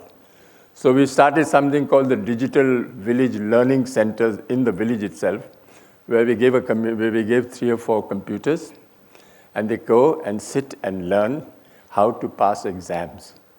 This has been a great, very popular move, and all the girls now, because it's in the village itself, all the girls now are learning. What are they learning? They want to be thanadars, they want to be chokidars, they want to be village nurses, they want to be gram sevaks, they want to be, all these are their ambition, and just to pass an exam, they don't have the opportunity to do so. So this is what we have started to do, the digital village learning centers. Over and above that, we have run night schools for children who can't go to school in the morning. In those days, when we started in 1975, we used to run it with kerosene lamps. Now they're all solar lit with solar lanterns. All over India, we have these night schools, especially in villages where there's no government schools. We have the schools at night for these kids. We no longer use chalk and blackboard. It's all done by the solar projector. We have a solar projector with a solar lamp and a solar projector. We make our own teaching aids, learning aids for all the night schools with waste.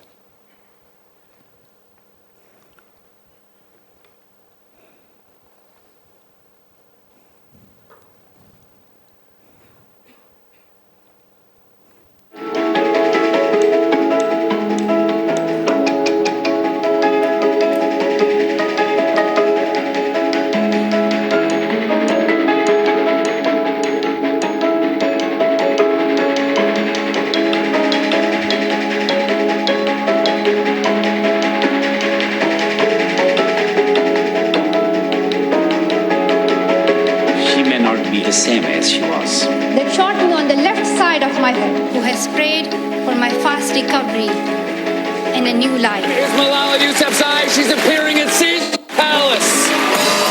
The movie is We Named Me Malala. I'm not a lone voice. I am many. They can change the world.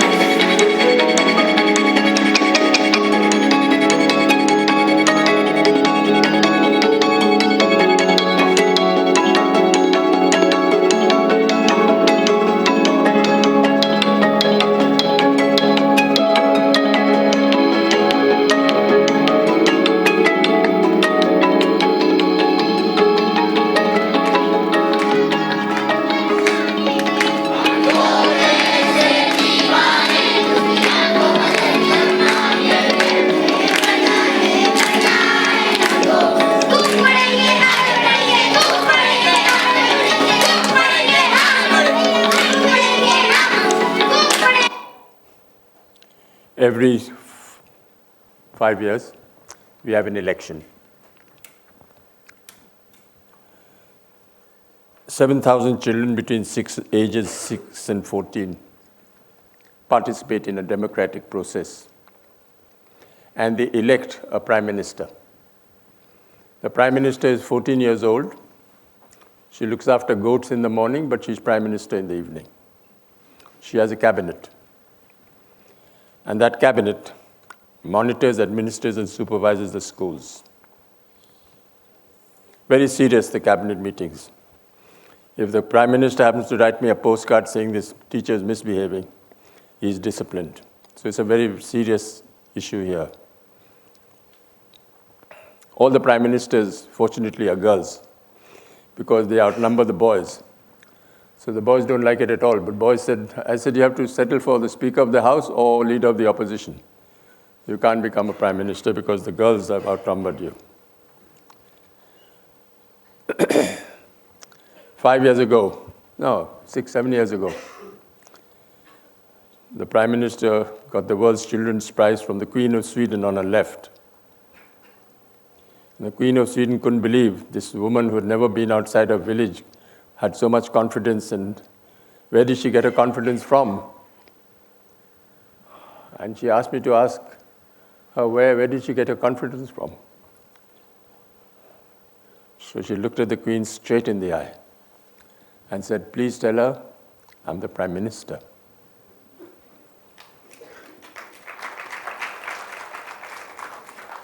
All these are village learning centers where girls, boys come and learn, sitting for competitive exams. They don't never have an opportunity to do so.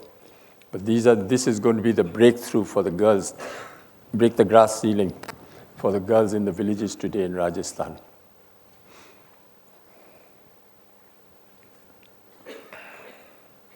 Joachim Chacha, 300 years old Muslim. He's my doctor, he's my psychoanalyst, he's my teacher, he's my communicator, he's my solver of all my problems. If there's any tension in the village, Joachim Chacha solves it for me.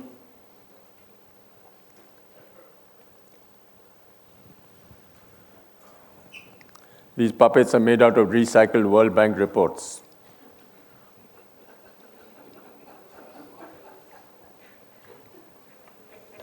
But over 100,000 people. We've even made it to the Department of Post. First day cover.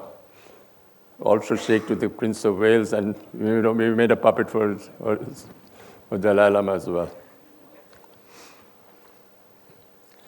Biggest problem, livelihood, employment. We have to give people work. Whether they are hand pump mistris in women, whether they are solar engineers, whether they are weaving, whether they are in handicrafts, we have to give people work. And this is where we need all the support we can get for marketing, for designing, for holding exhibitions. These are the girls making sanitary pads. We're making sanitary pads for them, making teaching aids for them, making solar water heaters. All this. Today, Time magazine said we are actually reaching about 3 million people, giving employment to about 3 million people today. Solar is also one of our major success stories. With the Ministry of New and Renewable Energy, we've done a lot of work on training women. Only illiterate rural women. Can you imagine a woman who's never been outside her village doing something so complicated as making a charge controller like that? We thought the change agent, what's going to happen today in the future, depends on how we can mobilize, identify, respect, and get women.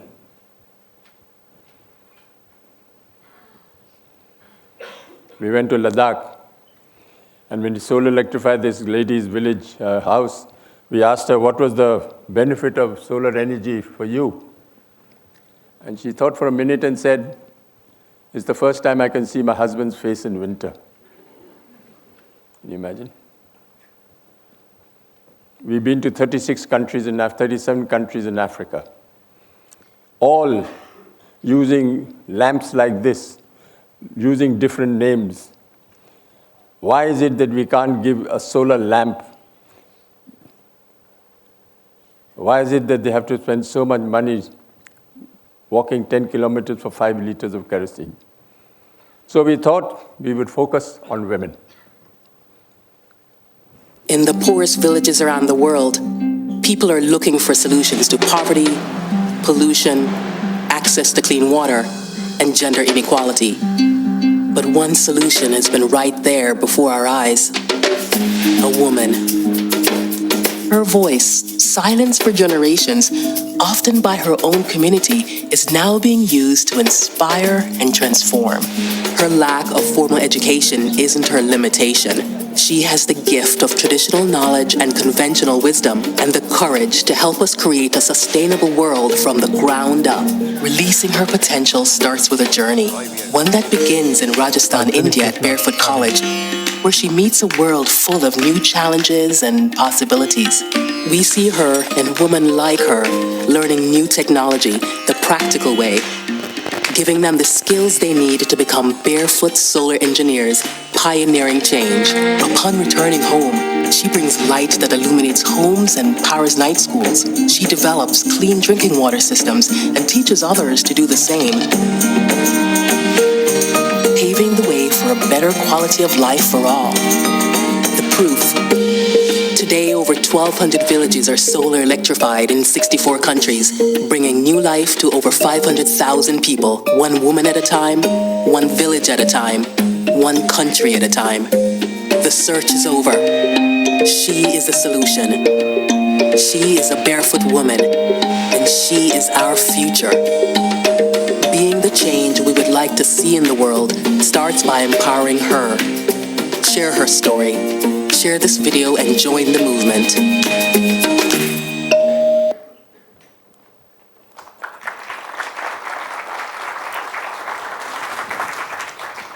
I've been told there's a shortage of time, so I'll only show one more film where the Prime Minister actually called them solar mamas.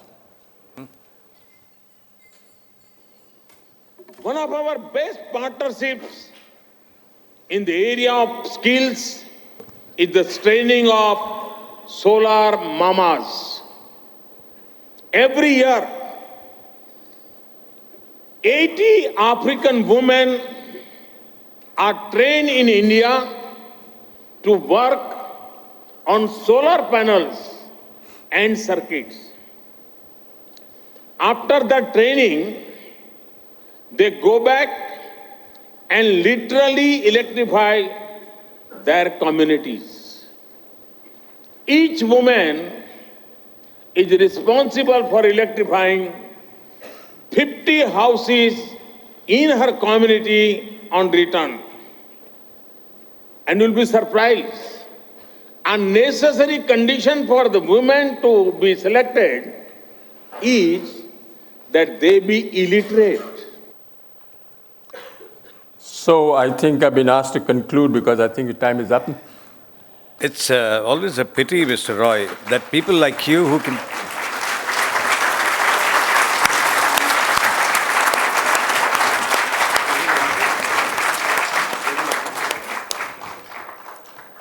Thank you for that spontaneous. Thank you.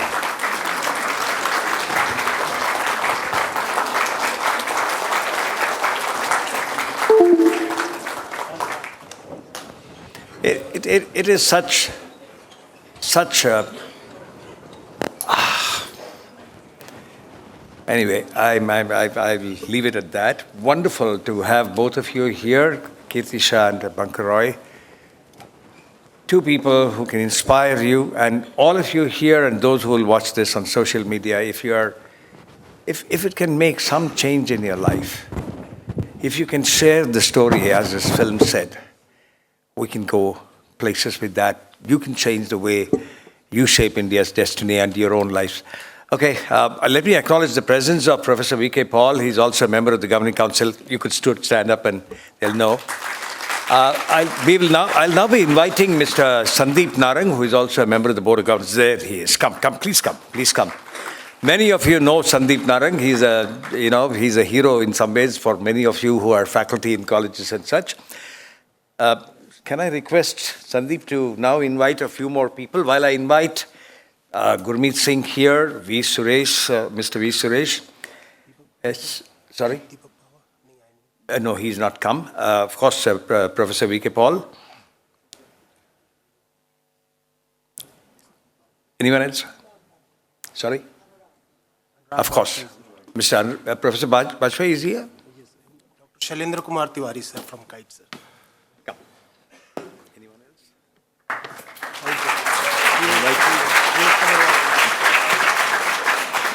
Invite Mr. Rajapati also. We have 5 books only. Okay.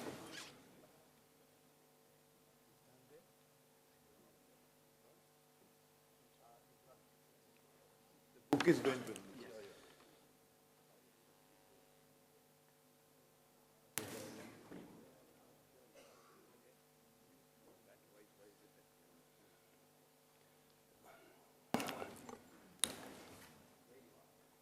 We at Prem Jain Memorial Trust, we have done few series of toolkits, and the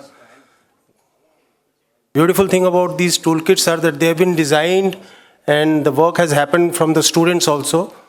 And this energy efficiency toolkit for educational institutes, few of the students who have worked, they are here also.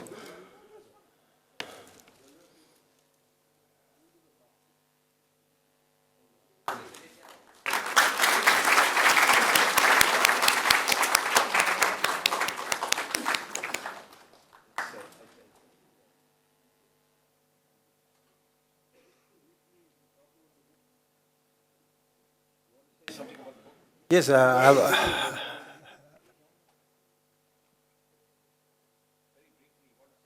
want Anurag Bajpayee also to come to the stage. He's been part of this book. So these toolkits we have been designing.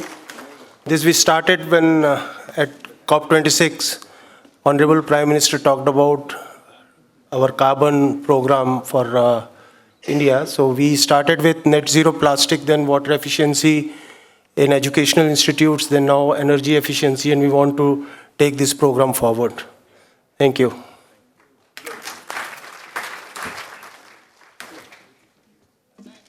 Next on the sheet. Yeah, go ahead. Thank you, sir. Great. Congrats on the Thank you, sir. third one. I know. Thank you, sir.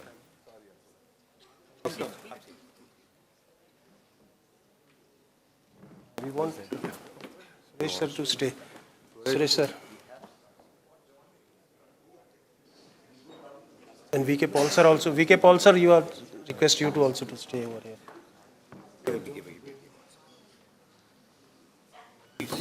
Sheet is with you.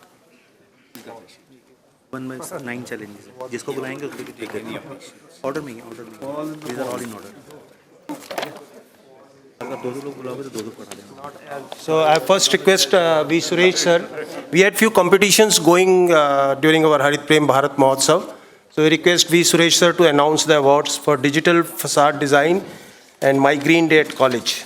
So you have to announce these two awards. Digital facade design. Congratulations.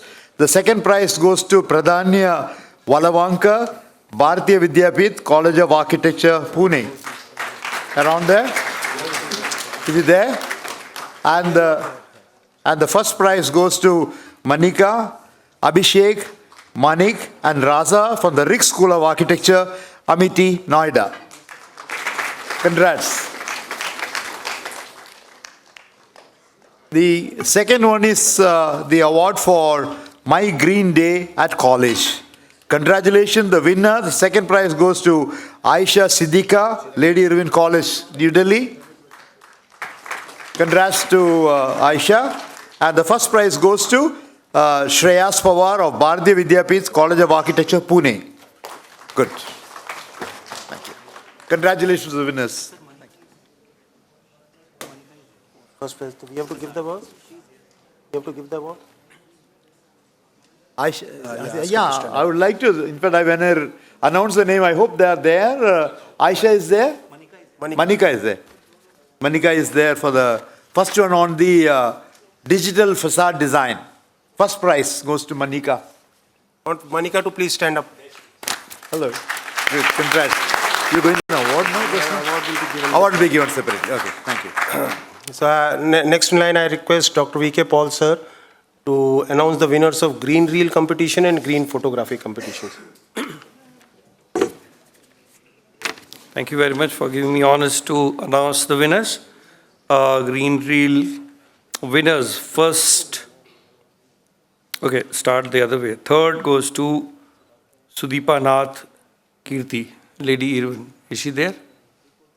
Congratulations to Sudeepa. The second prize goes to Komal Kumari, Lady Irwin College. Congratulations, if she's here. And the first one is Pratibha Sharma, Lady Irwin College.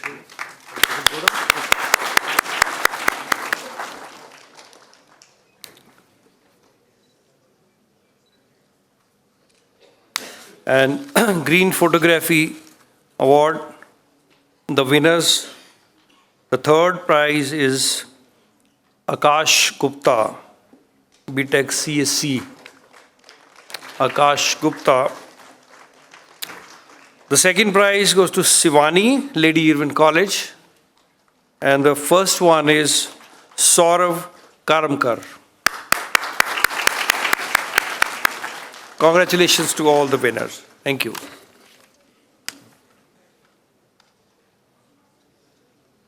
We have amongst us Professor Vivek Sabharwal sir from one of our MOU colleges, and we will be announcing the prizes for waste material installation and not just jeans competition.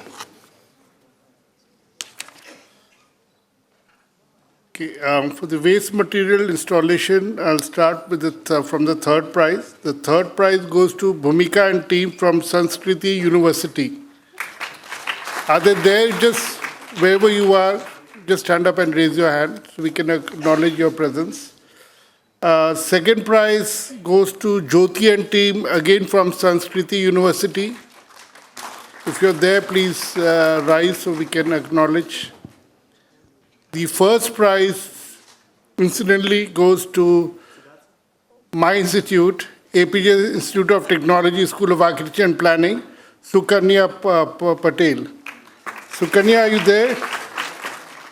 No, she's not there, but I'm so happy to know that I'm announcing the first prize to my student. Thank you so much. No. Okay, there's another prize category, not just jeans. Here the third prize goes to Simran from Lady Irwin College. Congratulations. Second prize again goes to Lady Irwin College, Kanishka. Congratulations. First prize goes to Sohana, who's a class 12th student from SKV School, Janakpuri. Congratulations.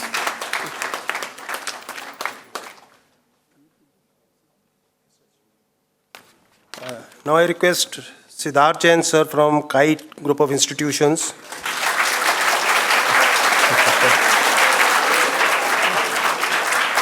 to please announce the prizes for not a t-shirt and cool tips of Green School prizes. And I know Siddharth sir is very popular among the students. Thank you so much, sir. So the winner for daughter t-shirt competition, third prize goes to Syed Zehra from Access Colleges, Kanpur. Second prize goes to Kashish from Lady Irwin College, New Delhi. And first prize goes to Khushi Rai from Lady Irwin College, New Delhi. Now the winners for cool tips on Green School. The third prize goes to Sonak Banik from IEM, Kolkata. Second prize goes to Kritik Kapoor from College of Vocational Studies, Saket. And first prize goes to Gursimran Singh, Shri Guru Nanak Dev Khalsa College. Thank you. There is one more category of painting competitions we had. So I'll be announcing the prizes. The third prize was with Mansi Vashisht Surya Model School, New Delhi. Second prize, Akash Rathore, class 6th, Surya Model School, New Delhi again. And the first prize was with Sonal, class 10th, SKV School, Janakpuri.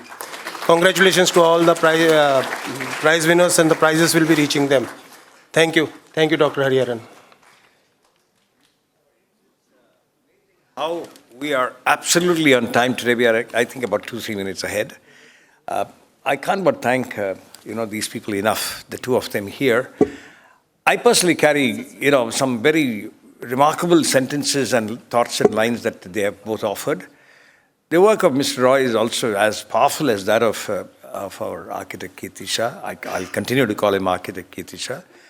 My gratitude to all the fathers of the Prem Jain Memorial Trust, starting with Professor V.K. Paul, Gurmeet Singh here, Jamni Oberoi, who is now the Northwest Head Chapter, of course, V. Suresh, who has done so much from the beginning, S. Raghupati, who is constantly giving us strategic deflections and inflections to see how we do more to impact people like you, young minds, in ways that you can transform India.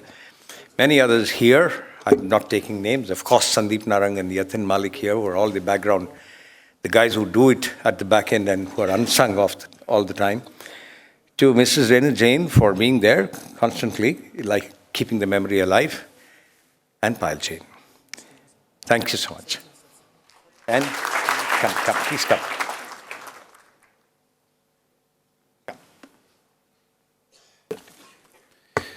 Thank you, everybody. Beautiful culmination to the evening. And I think the only word that comes to my mind always, in the past 2 hours that I've been here is inspired. When I just heard about Kirtee Shah and what he did, I'm inspired. Mr. Bankar Roy, I think we all gave a standing ovation. We are kind of touched, we are inspired. I met Dr. Jain a few years ago when I was actually entering in the industry, and I was really nothing. Today also, fortunately, I'm nothing. But when I came off this stage, and he walked into me and said, yeah, you did good. And, you know, he has that infectious smile that you see and you feel so happy. You know, I got inspired. So maybe in retrospect, what I think is कि शायद बहुत कुछ नहीं किया मैंने, लेकिन मैं inspire हुआ. And you know, whatever I can do, in whatever ways and walk of life I can do, I do.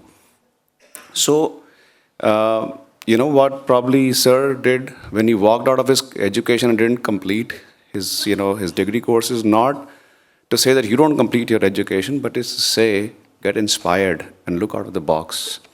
You know, similarly, when Mr. Bankar Roy, you know, and we are calling him Bankar Roy, and he is not like just limiting himself to the village he took. I think he adopted the whole world.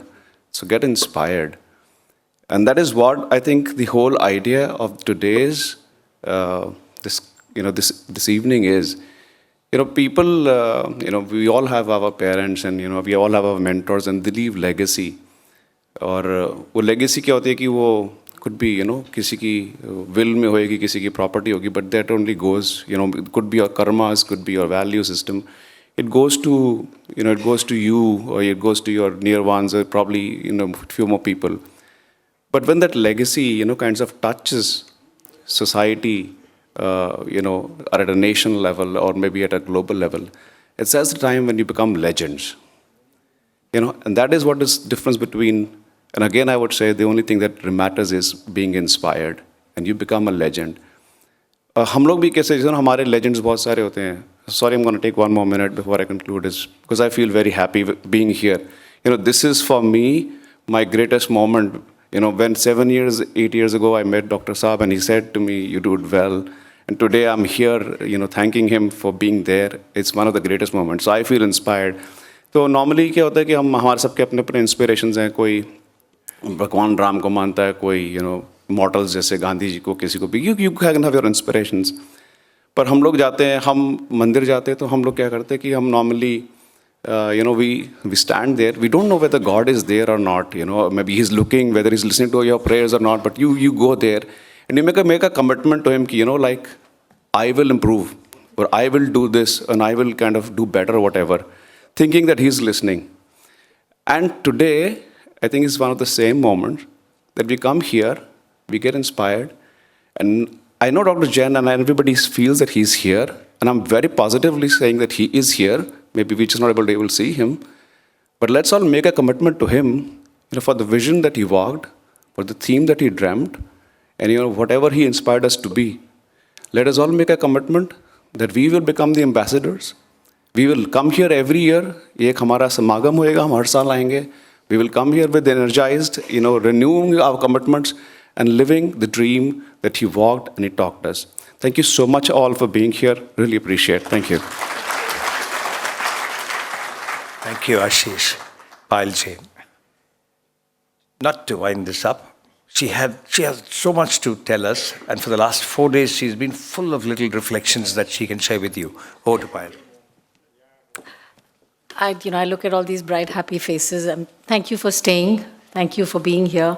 Thank you, Mr. Roy, for entertaining my incessant messages and for being here today. Kirtee bhai, thank you. Thank you, Doctor. I will just leave one line with all of you.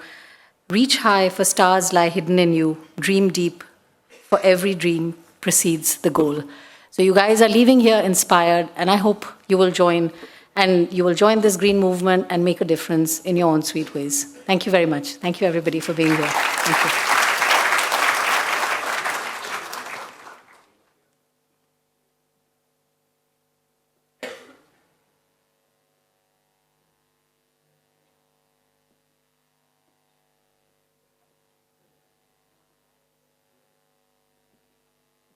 There were question answers, but I took too long.